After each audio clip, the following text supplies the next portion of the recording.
La encuesta suplementaria de ingresos del INE reveló un aumento del 2,4% en el ingreso promedio durante el año 2020. Vamos a analizar algunos de los datos, entre otros, que dejó el informe con el ministro del Trabajo, Patricio Melero. Ministro, gracias por conversar con nosotros, muy amable. Buenos días. Hola, muy buenos días, Frecia, muy buenos días, Sebastián, y buenos días a quienes están en la sintonía de CNN. Ministro, gracias por conversar con nosotros para analizar esta encuesta que muestra finalmente cómo se distribuyen los ingresos en nuestro país. Hay algunos titulares que pueden ser medios engañosos quizás, pero ya vamos a analizarlos en detalle respecto al promedio y a otros antecedentes. Pero, ¿qué es lo que ocurrió con el mercado laboral desde el punto de vista de los ingresos en el contexto de la pandemia? ¿Cómo lo interpretan ustedes, ministro?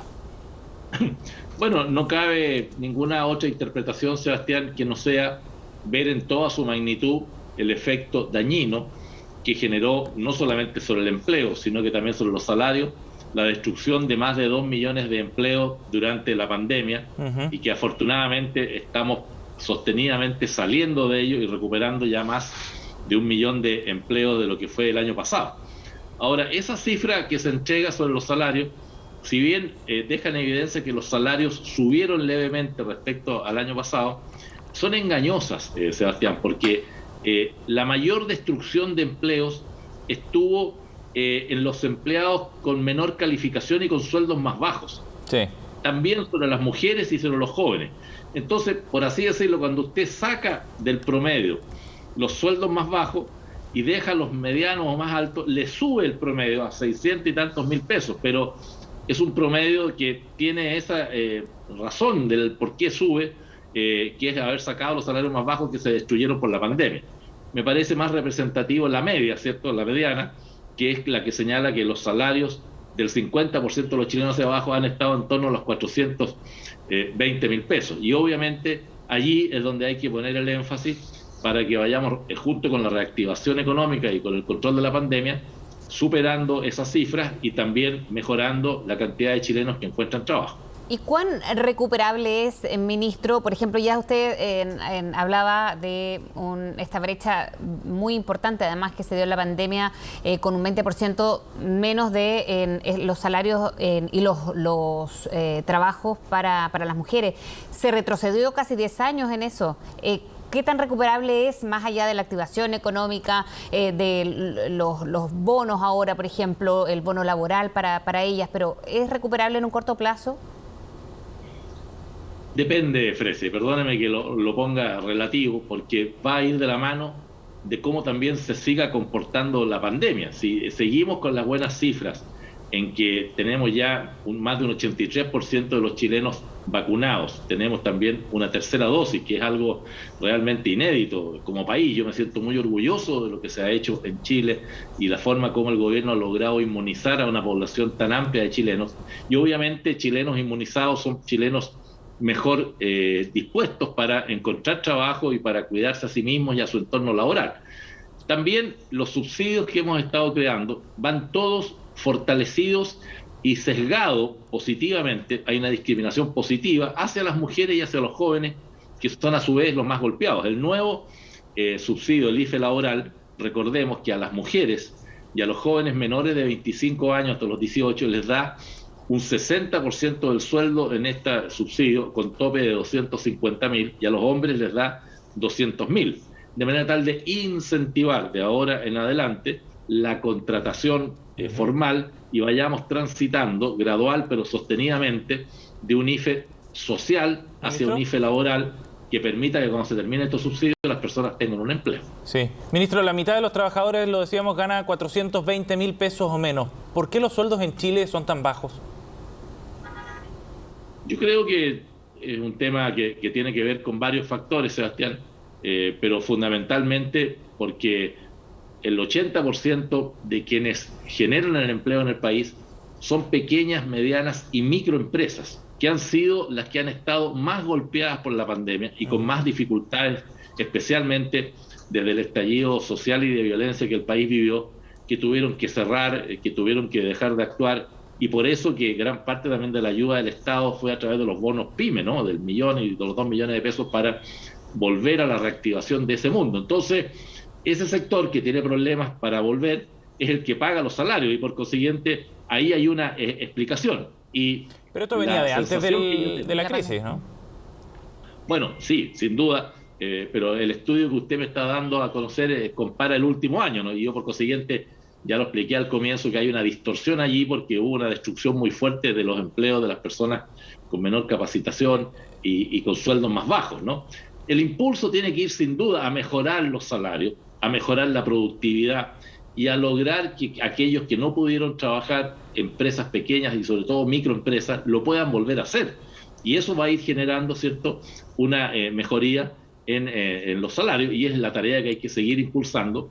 Y desde el punto de vista del gobierno, ayudar con los subsidios para que lo que no pueda pagar el empleador lo pague transitoriamente el Estado con esta ayuda y mantener un ingreso más alto de que fuera por sí solo el sueldo el que generara ese ingreso familiar. Y esa es la dirección que hemos dado a nuestros subsidios. Claro, y por eso le preguntaba qué tan recuperable era en cuánto plazo, porque una es recuperar los empleos primero, ya sea por estos incentivos laborales, no sé, el IFE laboral en particular, pero lo otro es alcanzar o ir al alza con este promedio de los sueldos más allá de este 80%.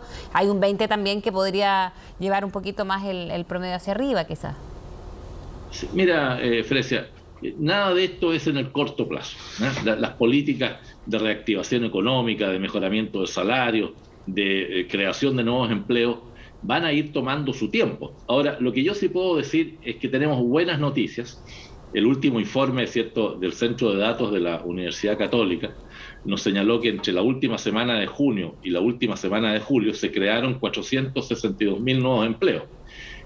Déjeme contarle que el nuevo subsidio al IFE laboral que creamos hace 10 días atrás ya tiene 132.000 postulaciones, lo que deja en evidencia que hay interés de muchas chilenas y chilenos por incorporarse al mundo del trabajo después de los efectos negativos que generó la pandemia.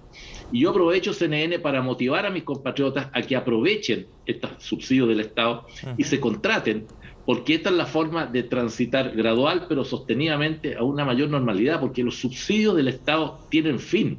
Recordemos que el IFE es hasta noviembre, con último pago en diciembre, el IFE laboral es por 4 meses, y por consiguiente tenemos que ir buscando y procurando una mayor normalidad porque los recursos del Estado son agotables, no son infinitos, ¿no? Hemos gastado lo que ningún país de Latinoamérica y pocos en el mundo han gastado. Hemos transferido al día de hoy 35.000 millones de dólares directos al bolsillo de los chilenos. Eso no lo ha hecho ningún país en Latinoamérica, desde luego, y no lo ha hecho ningún país o muy pocos países en el mundo. Una transferencia de esa magnitud, dados los recursos presupuestarios que Chile tiene. Entonces, pero tenemos que ir buscando este tránsito hacia una mayor normalidad laboral y salarial, y por eso el impulso y los subsidios que están dirigidos a los trabajadores, más que a los empleadores.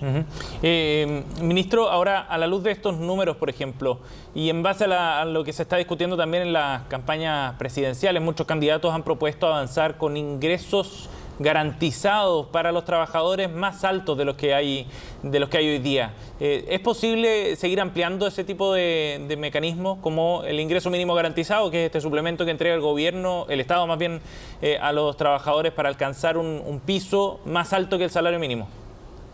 Sí, es muy interesante ese comentario, Sebastián, porque recordemos que hoy día el salario mínimo, que está en 387.000, los trabajadores y trabajadoras tienen el derecho a requerir el ingreso mínimo garantizado, que le va a sumar más o menos 50.000 pesos sobre el ingreso mínimo que está recibiendo.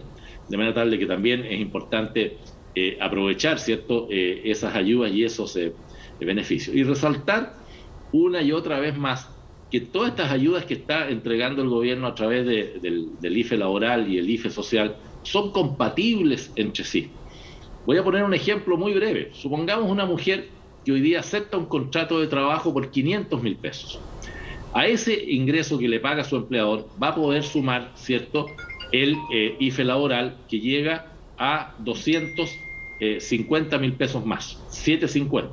Si esa mujer, por ejemplo, pertenecía a una familia de 3 integrantes, tiene derecho a recibir hasta el mes de noviembre, con pago en diciembre, el IFE social de 400.000 pesos. Entonces, si usted suma todo eso, se acerca a una cifra, esa mujer, del orden del 1.000.000 de pesos. Y es una ayuda muy importante para ir transitando hacia una mayor normalidad. Y esto, aprovecho de decirlo, es entre 2,2 y 4 veces más importante, más sustanciosa la ayuda del Estado que ir, por ejemplo, a hacer un cuarto giro en la AFP, que en promedio, las cifras que hemos visto, entre el promedio y la mediana estarían entre 1.050.000 y 1.250.000. Pero son apoyos, como usted, retiro único, ¿no? Como usted bien decía, ministro, son apoyos transitorios. En el largo plazo, una vez que salgan estos apoyos, volvemos a la realidad de ingresos en Chile que son bajos. No, yo espero que no volvamos a esa realidad. Yo espero, Sebastián, que vayamos caminando hacia una realidad de un país que recupera su economía, que crece económicamente. Tenemos proyecciones de crecimiento para este año que podrían acercarse a una cifra de en torno al 10%. Y recuerdo yo pues la frase del presidente Lagos, ¿no? Cuando decía, si no hay crecimiento económico, no hay riqueza que repartir, no hay impuestos que recaudar, y lo demás es música, decía, ¿cierto? Tiene mucha razón. Por eso que yo he hecho un poco de menos en los candidatos presidenciales, que hay poco énfasis en la importancia del crecimiento y el desarrollo como motor de distribución y justicia social en beneficio de los chilenos. Porque si no hay crecimiento, no va a haber riquezas que repartir ni impuestos que recaudar en la magnitud que necesitan los chilenos de menos recursos, que los sigamos ayudando. Ministro, ya para terminar, ¿hay alguna prioridad que usted pediría a la nueva presidencia en el Senado? Es muy posible que sea la presidenta Jimena Rincón, pero eso tiene que verse de todas maneras hoy en la tarde. No, el Ejecutivo respeta las decisiones del Parlamento. Si es Jimena Rincón, desde luego le deseamos lo mejor en una presidencia tan importante.